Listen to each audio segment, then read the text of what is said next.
Life is really simple, but we insist on making it complicated. Confucius. Confucius's adage, "Life is really simple, but we insist on making it complicated," reflects the human tendency to overthink and add layers of complexity to fundamental issues. This penchant for complication arises from our psychological biases, societal pressures, and the illusion that complexity equates to sophistication. At its core, life revolves around basic principles and needs, yet the modern world's noise drowns out this simplicity.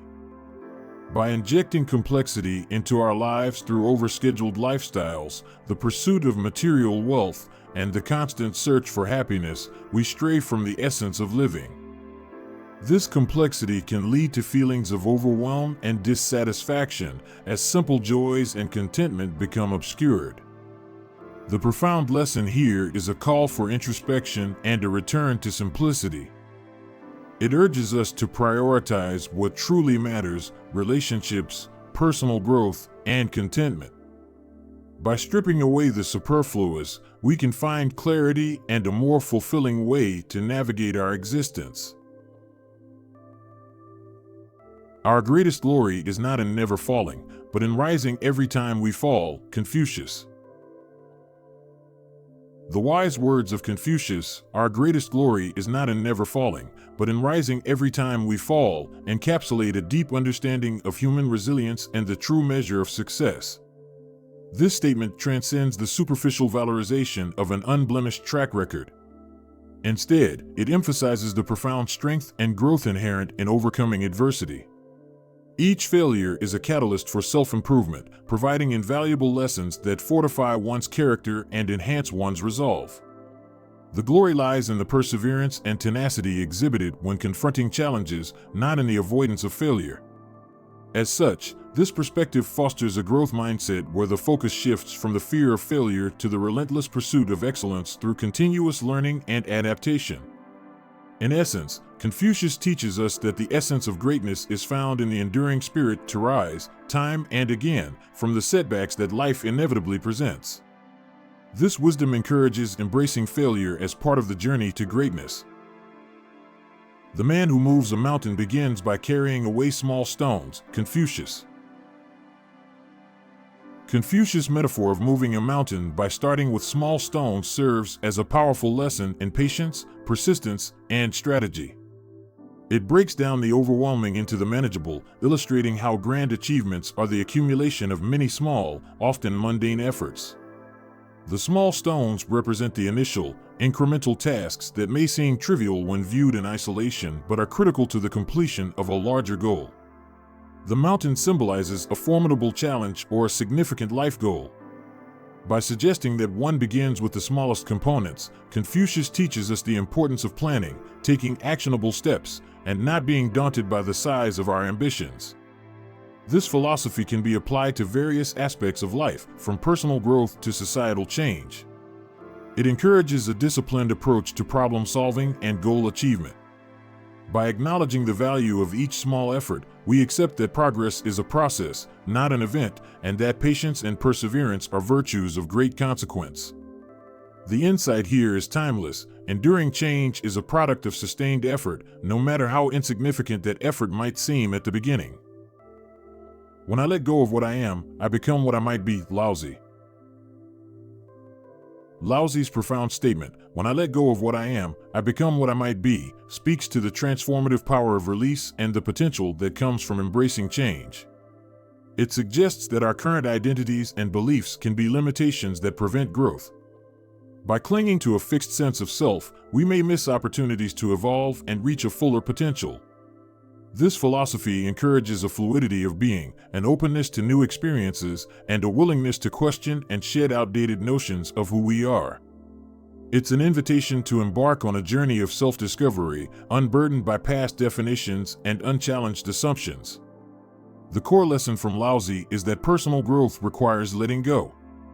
Only when we release our grip on the familiar can we freely explore and develop into the version of ourselves that is yet to be realized.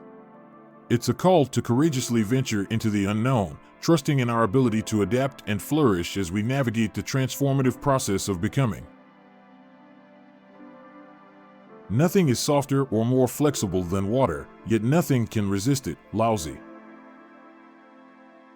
Laozi's observation, "Nothing is softer or more flexible than water, yet nothing can resist it," underscores the paradox of strength and apparent weakness. Water, in its softness and adaptability, embodies the ultimate form of resilience and power. Unlike rigid structures that can break under force, water yields and flows, persisting and shaping its path even through the hardest of materials. This principle reflects a broader philosophical theme about the effectiveness of adaptability and yielding in the face of resistance. In life, it suggests that being rigid and inflexible can lead to failure, while being open, adaptable, and persistent, like water, allows one to overcome obstacles and endure. Laozi's insight teaches the value of strategic flexibility and gentle persistence. By emulating water, one can learn the art of influence through persistence rather than force, shaping outcomes over time with a gentle, steady hand that ultimately proves unstoppable. It is a powerful metaphor for personal conduct, strategy, and the natural law of change and endurance. I do not concern myself with gods and spirits either good or evil, nor do I serve any. Laozi.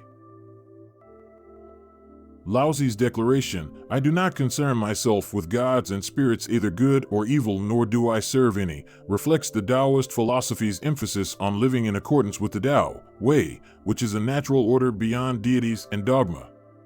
This perspective prioritizes personal harmony with the universe's innate flow over adherence to supernatural entities or structured religious practices.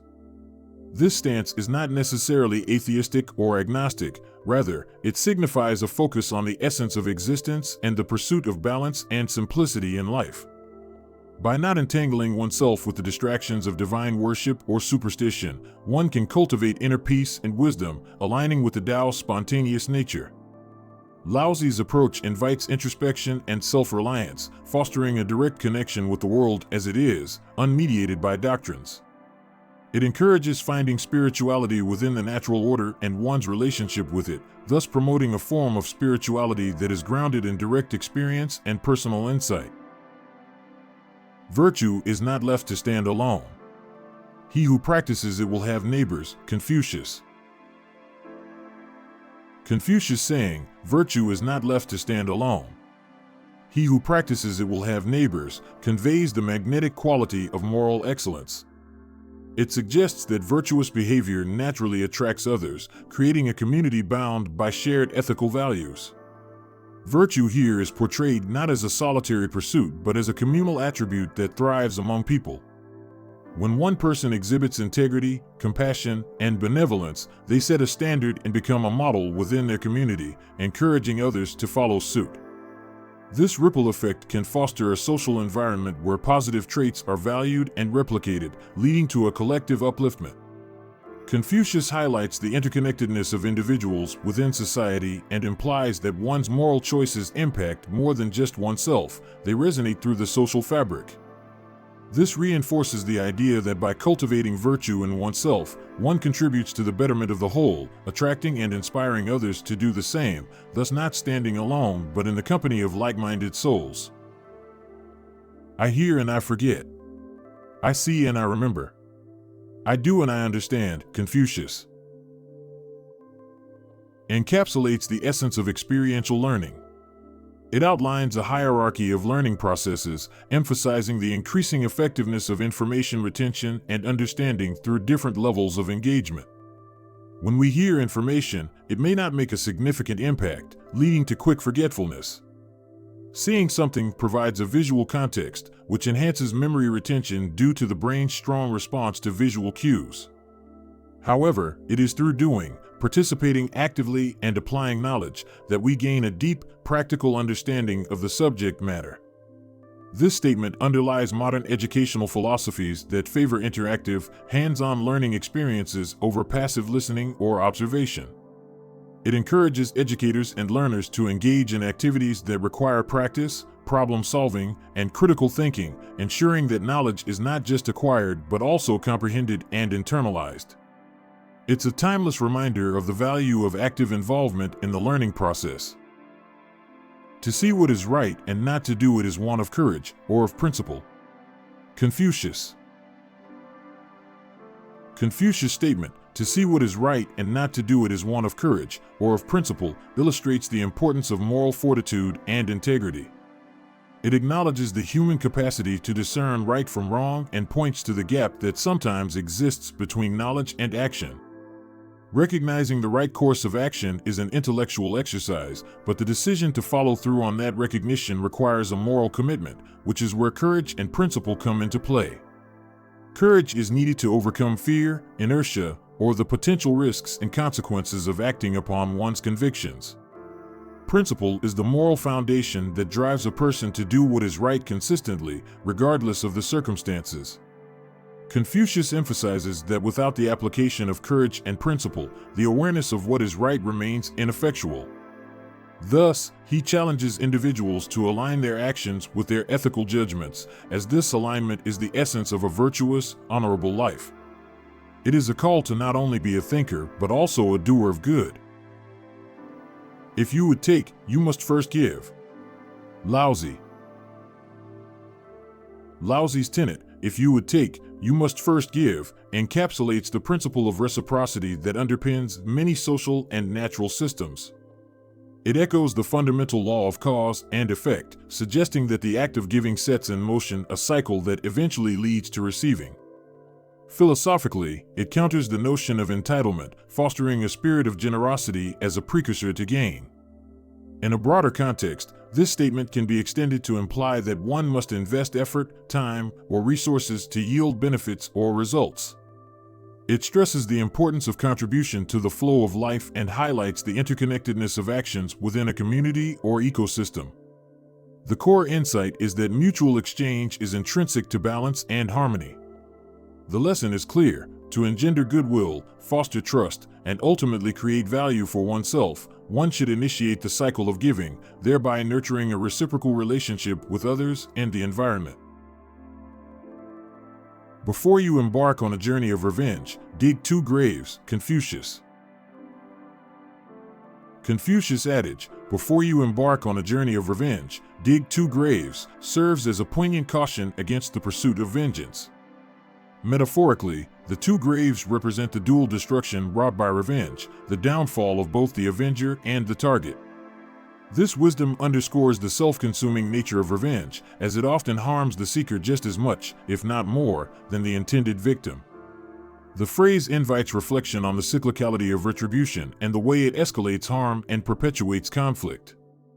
It suggests that the cost of vengeance is the avenger's peace, well-being, and sometimes their moral compass, indicating that the price of such a journey is the loss of one's own humanity. The lesson is clear: pursuing revenge is a path that leads to mutual destruction.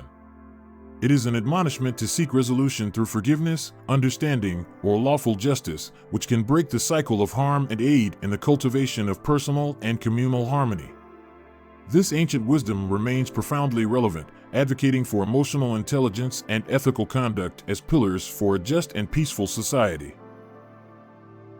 Ignorance is the night of the mind, but a night without moon or star. Confucius. Confucius compares ignorance to a night without celestial guidance, emphasizing the darkness that comes from a lack of knowledge and enlightenment. The absence of the moon or stars in his metaphor underscores the profound disorientation and vulnerability one experiences in ignorance, devoid of the light of wisdom that would otherwise guide and provide reference points for understanding.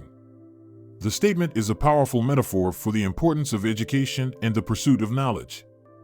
Just as travelers in ancient times relied on the stars to navigate, individuals depend on knowledge to make informed decisions and find their way in life. Confucius implies that without the illumination provided by learning and wisdom, one is left to wander in confusion and without direction. This analogy serves as a timeless call to value knowledge and self-awareness. It is an encouragement to seek out the light of understanding, suggesting that intellectual and moral development can guide one through life's uncertainties, just as the moon and stars guide travelers through the night. It's a reminder of the potential for enlightenment in every individual and a society's responsibility to dispel ignorance through education and shared wisdom.